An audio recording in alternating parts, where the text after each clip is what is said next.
આપણે એક એવા સમયમાં છીએ જ્યારે દુનિયાની ઊર્જા વ્યવસ્થાને એક એવો આંચકો લાગ્યો છે જેની કોઈએ કલ્પના પણ નહોતી કરી. આ કોઈ સામાન્ય હુમલો નથી, પણ એક એવી ઘટના છે જે વૈશ્વિક અર્થતંત્રના પાયાને હચમચાવી શકે છે. તો ચાલો ઊંડાણપૂર્વક સમજીએ આ નવા પ્રકારના ઊર્જા યુદ્ધને. જરા આ આંકડા પર નજર નાખો. 20%. સમગ્ર વિશ્વના લિક્વિફાઇડ નેચરલ ગેસ એટલે કે LNG પુરવઠાનો 5મો ભાગ માત્ર એક જ જગ્યાએથી આવે છે. અને એ જ જગ્યા પર હમણાં હુમલો થયો છે. જી હા, આ જગ્યા છે કતારનો રાસ લફવાન કોમ્પ્લેક્સ. આને માત્ર એક પ્લાન્ટ ન સમજતા, આ તો વૈશ્વિક ઊર્જા નેટવર્કનું ધબકતું હૃદય છે. અહીંથી જ દુનિયાભરના ઉદ્યોગોને શક્તિ મળે છે અને ઘરોમાં ઊર્જા પહોંચે છે. તો સવાલ એ થાય કે આટલી મહત્વપૂર્ણ અને સુરક્ષિત ગણાતી જગ્યા પર હુમલો થયો કઈ રીતે? વેલ, આ કોઈ અચાનક બનેલી ઘટના નહોતી. આ તો બદલાની ભાવનાથી શરૂ થયેલી ઘટનાઓની એક આખી શૃંખલા હતી, જેણે એક પ્રાદેશિક સંઘર્ષને ભયંકર વૈશ્વિક સંકટમાં ફેરવી નાખ્યો. ચાલો આ ઘટનાક્રમને સ્ટેપ બાય સ્ટેપ સમજીએ. બધું શરૂ થયું ઇઝરાયલ દ્વારા ઈરાનના સાઉથ પાર્સ ગેસ ફિલ્ડ પર કરાયેલા હુમલાથી. પણ ઈરાને જે જવાબ આપ્યો તેણે જાણે યુદ્ધના નિયમો જ બદલી નાખ્યા. એમણે લશ્કરી ઠેકાણાઓને છોડીને સીધો વૈશ્વિક અર્થતંત્રની દુખતી નસ પર હાથ મૂક્યો, એટલે કે કતારના રાસ લફવાન પર. અને આ જ સૌથી મોટો બદલાવ છે. યુદ્ધની આખી પરિભાષા જ બદલાઈ ગઈ છે. હવે લડાઈ ફક્ત સૈનિકો કે ટેન્કો વચ્ચે નથી, પરંતુ એ પાઇપલાઇનો, રિફાઇનરીઓ અને પ્લાન્ટ સુધી પહોંચી ગઈ છે, જેના પર આપણું આખું આધુનિક જીવન ટકેલું છે. તો ચાલો હવે જોઈએ કે આ હુમલાએ ખરેખર કેટલો વિનાશ કર્યો છે અને શા માટે આ નુકસાનની ભરપાઈ કરવી લગભગ અશક્ય જેવું છે. આ કોઈ નાની મોટી મરામતની વાત નથી, આ ઘણું ગંભીર છે. આ નુકસાનને સમજવા માટે પહેલાં એ જાણવું જરૂરી છે કે LNG ટ્રેન શું છે. ના, આ કોઈ રેલગાડી નથી. આ એક વિશાળ ફેક્ટરી જેવું છે જે ગેસને પ્રવાહીમાં રૂપાંતરિત કરે છે. આ ટ્રેનો એટલી જટિલ હોય છે કે તેને ખાસ ઓર્ડર પર બનાવવામાં આવે છે અને એને બનાવવામાં વર્ષોના વર્ષો નીકળી જાય છે. અને થયું એવું કે હુમલામાં આવી બે વિશાળ LNG ટ્રેનો સંપૂર્ણપણે નાશ પામી. આનાથી કતારની કુલ ઉત્પાદન ક્ષમતામાં સીધો 17% ઘટાડો થયો. આંકડામાં વાત કરીએ તો દર વર્ષે લગભગ 13 મિલિયન ટન ગેસનું ઉત્પાદન ઓછું થશે. મતલબ કે કતારને વાર્ષિક $20 અબજ જંગી નુકસાન. અને સૌથી ચિંતાની વાત તો એ છે કે આ નુકસાનને સુધારવામાં કેટલો સમય લાગશે. નિષ્ણાતોનું માનીએ તો ઓછામાં ઓછા 3 થી 5 વર્ષ. મતલબ કે આવનારા ઘણા વર્ષો સુધી વૈશ્વિક ઊર્જા બજારમાંથી આટલો મોટો હિસ્સો ગાયબ જ રહેશે. હવે જોઈએ કે કતારમાં થયેલી આ એક ઘટનાના પડઘા આખી દુનિયામાં કેવી રીતે પડી રહ્યા છે.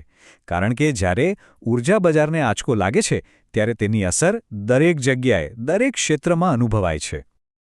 તો આનાથી સૌથી વધુ અસર કોને થશે? એક તો યુરોપ, જે રશિયન ગેસ પરની નિર્ભરતા ઘટાડવા માટે કતાર તરફ વળ્યું હતું. અને બીજી બાજુ ભારત, ચીન અને જાપાન જેવા એશિયાના મોટા અર્થતંત્રો, જેમની આર્થિક ગાડી ચલાવવા માટે કતારનો LNG ખૂબ જ જરૂરી છે. હવે સમજવા જેવી વાત એ છે કે આ સંકટ પહેલાં આવેલા સંકટો કરતાં અલગ કેમ છે. જુઓ, પહેલાં સમસ્યાઓ યા તો ખરાબ હવામાનને કારણે થતી અથવા તો જાળવણીના કામને લીધે, પણ આ વખતે ઉત્પાદનના સ્ત્રોતને જ નષ્ટ કરી દેવાયો છે. આ કોઈ કામચલાઉ સમસ્યા નથી. આ એક માળખાકીય આંચકો છે જેની અસર લાંબા સમય સુધી રહેશે. હવે વાત કરીએ આપણા દેશ ભારતની, કારણ કે આ સંકટની સૌથી ગંભીર અસરોમાંથી એક ભારત પર પડવાની છે. આ માત્ર ઊર્જાની વાત નથી રહી, આ હવે સીધી ભારતની આર્થિક સુરક્ષા સાથે જોડાયેલો મુદ્દો બની ગયો છે. આ આંકડો જુઓ. ભારત પોતાની કુલ LNG જરૂરિયાતનો લગભગ 41% હિસ્સો માત્ર એક જ દેશ પાસેથી ખરીદે છે, અને એ દેશ છે કતાર. આ એક એવી નિર્ભરતા છે જે અત્યાર સુધી ફાયદાકારક હતી, પણ હવે એ જ ગળાનો ફંદુ બની શકે છે. આ એક વાક્ય પરિસ્થિતિની ગંભીરતા સમજાવવા માટે પૂરતું છે. જ્યારે કોઈ દેશ પોતાની અડધી ઊર્જા જરૂરિયાત માટે એક જ જગ્યા પર નિર્ભર હોય, ત્યારે ત્યાં આવતો કોઈપણ વિક્ષેપ વિનાશક સાબિત થઈ શકે છે. અને તેની અસર એક સાંકળની જેમ ફેલાશે. ગેસ મોંઘો થશે તો ખાતર મોંઘું થશે, જેની સીધી અસર ખેડૂતો અને ખેતી પર પડશે. વીજળી બનાવવા માટે ફરી કોલસાનો ઉપયોગ વધશે, જે પર્યાવરણ માટે નુકસાનકારક છે. ગાડીઓમાં વપરાતો સીએનજી અને ઘરોમાં વપરાતો પીએનજી ગેસ મોંઘો થશે અને આ બધાનો અંતિમ બોજ કોના પર આવશે? સામાન્ય માણસના ખિસ્સા પર, મોંઘવારીના રૂપમાં. અને આ બધાની ઉપર એક કાનૂની જોખમ પણ છે, જેને ફોર્સ મેજર કહેવાય છે, જેનો અર્થ થાય છે અણધાર્યા સંજોગો. કતાર યુદ્ધનું કારણ આપીને ભારત સાથે કરેલા લાંબા ગાળાના સસ્તા ભાવના કરારો તોડી શકે છે. અને જો આવું થયું તો ભારતે એ જ ગેસ બમણા કે 3 ગણા ભાવે ખુલ્લા બજારમાંથી ખરીદવો પડશે. આ ઘટના માત્ર એક સંકટ નથી. આ વૈશ્વિક ઊર્જાના ક્ષેત્રમાં એક મોટા અને કદાચ કાયમી પરિવર્તનનો સંકેત છે. આપણે બધા એક નવી, કઠોર વાસ્તવિકતામાં પ્રવેશી રહ્યા છીએ. આ આખી વાતનો સાર અહીં છે. પહેલાં, ઊર્જા સુરક્ષા માટે સૌથી મોટો ખતરો શું હતો? કે કોઈ દેશ દરિયાઈ માર્ગો રોકી દે જેથી સપ્લાય અટકી જાય. પણ હવે રણનીતિ જ બદલાઈ ગઈ છે. હવે દુશ્મન દેશ સીધા ઉત્પાદનના સ્ત્રોતને જ નિશાન બનાવી રહ્યો છે. આ ખતરો પહેલાં કરતાં વધુ ગંભીર અને લાંબા ગાળાનો છે. દરેક સંકટની જેમ આમાં પણ કોઈકને ફાયદો થશે અને કોઈકને નુકસાન. અમેરિકા અને ઓસ્ટ્રેલિયા જેવા દેશ, જેમની પાસે એલએનજીનો મોટો ભંડાર છે, તેઓ હવે ઊંચા ભાવે ગેસ વેચીને નફો કમાશે. જ્યારે ભારત, પાકિસ્તાન, બાંગ્લાદેશ અને યુરોપ જેવા દેશો જે આયાત પર નિર્ભર છે, તેમને આ મોંઘવારીનો મોટો ફટકો સહન કરવો પડશે. જો કે દરેક સંકટ એક તક પણ લઈને આવે છે. આ ઘટનામાંથી કદાચ 2 સકારાત્મક પરિણામો આવી શકે છે. એક, દેશો હવે સમજશે કે કોઈ એક જ સપ્લાયર પર નિર્ભર રહેવું કેટલું જોખમી છે.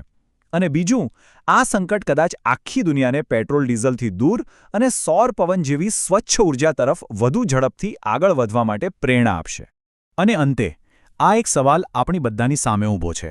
જો ઊર્જાના સ્ત્રોત પોતે જ યુદ્ધનું નવું મેદાન બની રહ્યા હોય, તો આપણું આવનારું ભવિષ્ય કેટલું સુરક્ષિત છે? આ એક એવો પ્રશ્ન છે જેનો જવાબ આવનારો સમય જ આપશે. આભાર.